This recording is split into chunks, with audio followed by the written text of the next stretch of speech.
I want to give my quick 1-year review of my Tesla Model 3. Bought this just over a year ago. It's a 2020 long-range all-wheel drive model. This is my 50th year, actually now my 51st year of owning vehicles. Bought my first car in 1970, started driving a few years before that. My first electric vehicle. So let me show you, I just want to concentrate on some things that I would like to see a little bit different and things to watch out for if you're considering one of these. First off, this is a small car. It's slightly bigger than a Honda Civic outside, but about the same interior. And that's okay, except I'm a big guy, so plus I'm a little bit older, I'm in my 70s, so getting in and out of a small car can be a little awkward. Something to be aware of if you're considering one. Okay, I got the 19-inch wheel option. The stock wheel is 18-inch. Both of them come with low-profile tires. I'm not a big fan of low-profile tires. They're great for handling and performance, but not that great for real-world driving on, beat-up regular old city streets. I'll post a link to a YouTube video where an engineer explains tire sizes on electric vehicles and the conclusions he makes. Let's take a look at the interior. Before I get to the touchscreen, let me go over some of the physical features. First off, it's hard to tell during the day, and the lights don't really blink. That's just on the video. But the interior lighting in this car is pretty poor. That includes the cabin and the front trunk and the rear trunk. You'll see a lot of vendors online offering upgrades. So if you do a lot of night driving or working at night, you'll probably want to upgrade that lighting. I don't, so it's not a big deal to me. It has USB ports like most cars. Here's where they are. You lift this up, and then you lift this up, and we'll zoom in a little bit here. You go way down in here, and there's your USB ports. I have a recording stick in the left one that records the dash camera and the security camera. That leaves the right one for plugging in for a phone charger. And you fish the wire up through this thing. Let me back out a little bit here.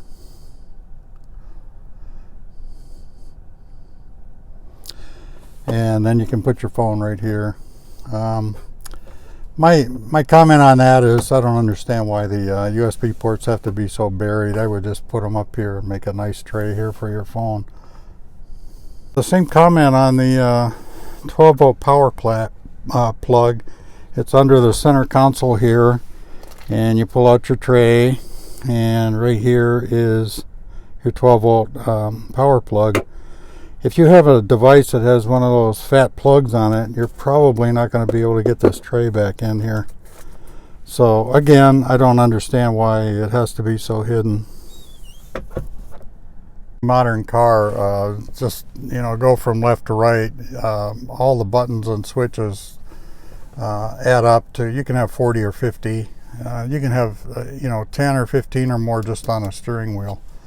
So Tesla incorporated about 85% of all that stuff onto the touchscreen. You still have a couple of scroll wheels for a couple of functions here. 2 stalks, you still have a couple of functions on those. But everything else, other than the windows, they're still on the door. Everything else has been moved to the touchscreen. The driving features on the touchscreen, it didn't take me long to get used to this. It's a very well designed interface and menu system, in my opinion.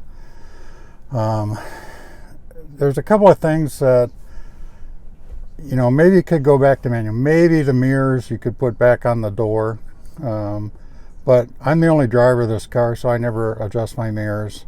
And then possibly the steering wheel, maybe a manually adjusted steering wheel would be a little quicker. It takes a few seconds to electronically adjust when you get in. But also you can put driver profiles on here. So different people get in the car, it'll adjust to their profile, like a lot of cars have that nowadays. One of the features where I think I would prefer old-fashioned manual controls, and that is the air conditioning system. Most cars are doing this now, putting you know, where you set your temperature and it'll just adjust. I don't really care about the temperature. Sometimes I want cold air blowing on my face, sometimes I want hot air, and I live in Arizona, so 90% of the time it's going to be cold air. So the temperature means nothing to me. Some days 70 might feel chilly, some days it might be too warm. I don't care. You can do manual controls. You have to go into the menu system here, and you can set your fan speed and so forth. But I think I would prefer just having old-fashioned one knob here that just goes all the way cold. Let me back out a little bit here, where you could just turn all the way cold to all the way hot, and then a fan that goes from off to high speed. That would suit me more than trying to set a temperature. Let me go over some of the entertainment features here. Pull it up here, go into settings. Okay, here's the options that you have in this car. It says select 7, there's only 6 here. I never understood that. Anyways, FM radio only, there's no AM. You can link your phone, Bluetooth, streaming service. I believe it's Slacker or something like that. Took me a while to get used to it, but I liked it when I had it. Spotify, I don't have an account, I don't use it. Karaoke, I think is a waste of time, I don't use it. TuneIn, I didn't know anything about when I bought this car. Checking into it, it's pretty comprehensive. You can get podcasts, radio stations, music, all kinds of stuff.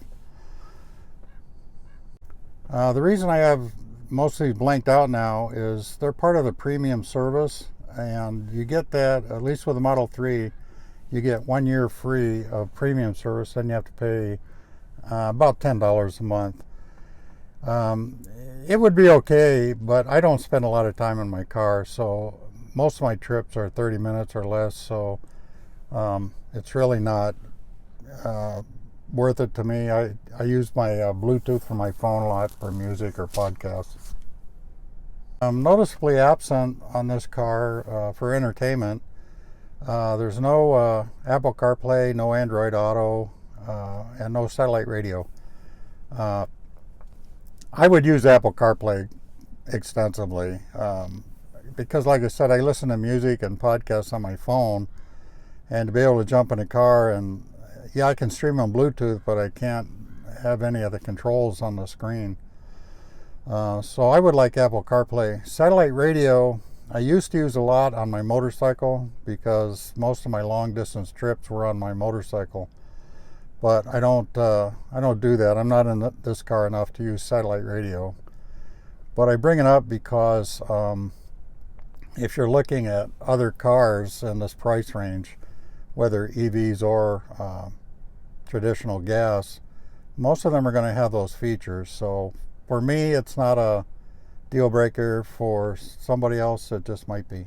One other thing missing, there's no home link, you know, garage door opener thing. I have to carry my remote control. You can get that added at the Tesla Service Center. I think it was about $300 the last time I checked. Again, not a big deal, but I think most cars include that now. I'm not sure why they decided not to. Okay, here's the features I have a problem with more than any. That's down here. First off, web. I don't need to explore the web in my car. The entertainment features. Well, let's go arcade.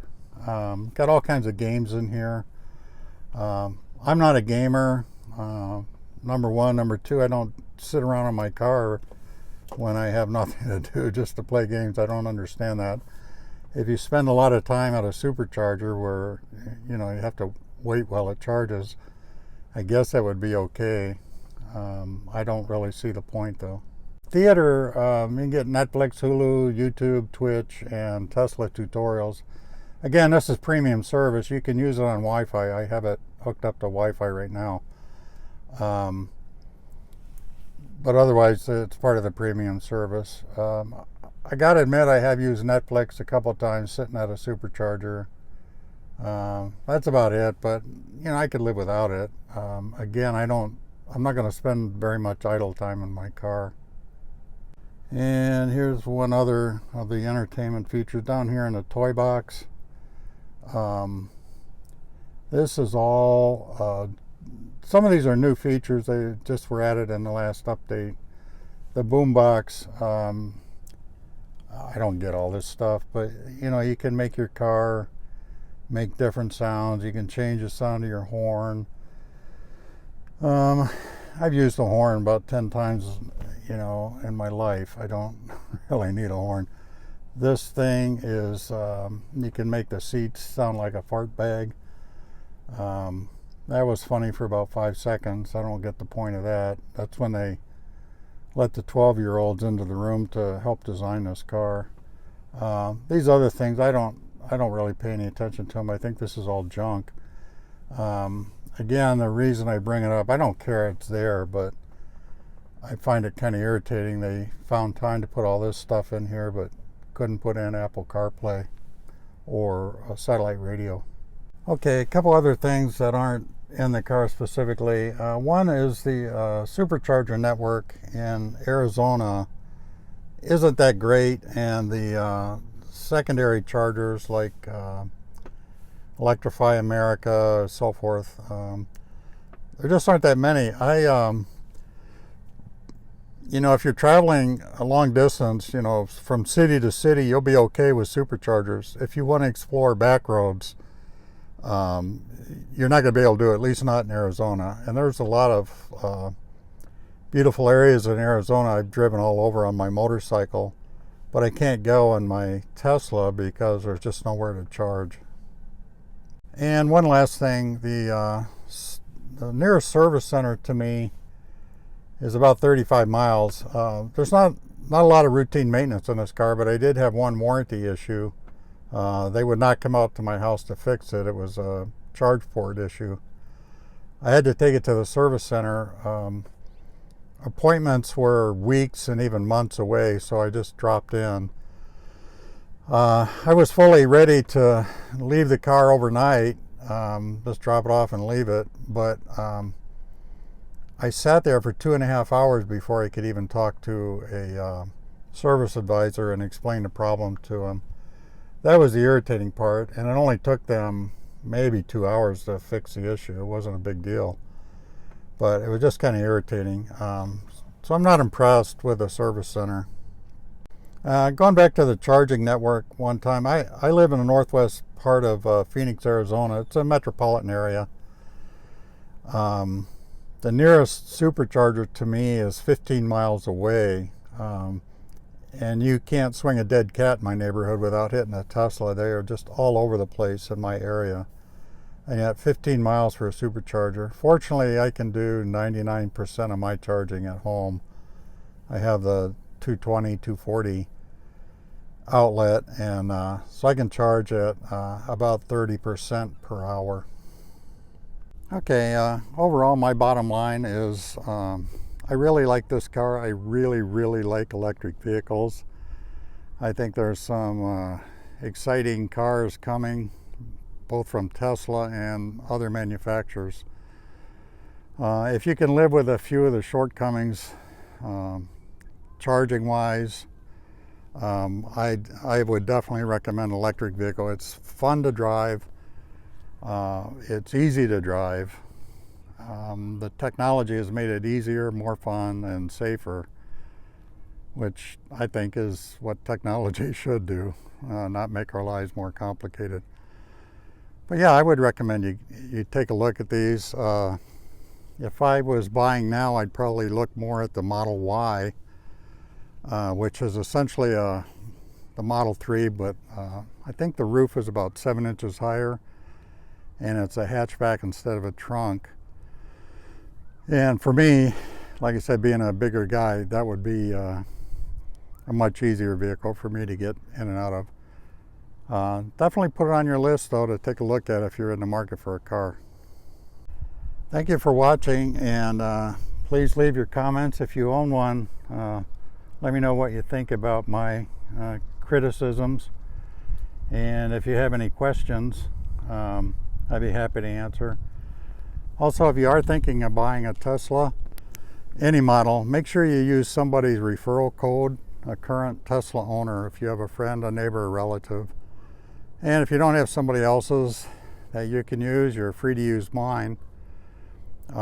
If you use mine, I'll get some more free charging, and you'll get either free charging, 1,000 miles free charging, or some other benefit, depending on which model of Tesla you buy. But make sure you use somebody's referral code. Thanks for watching, and have a good day.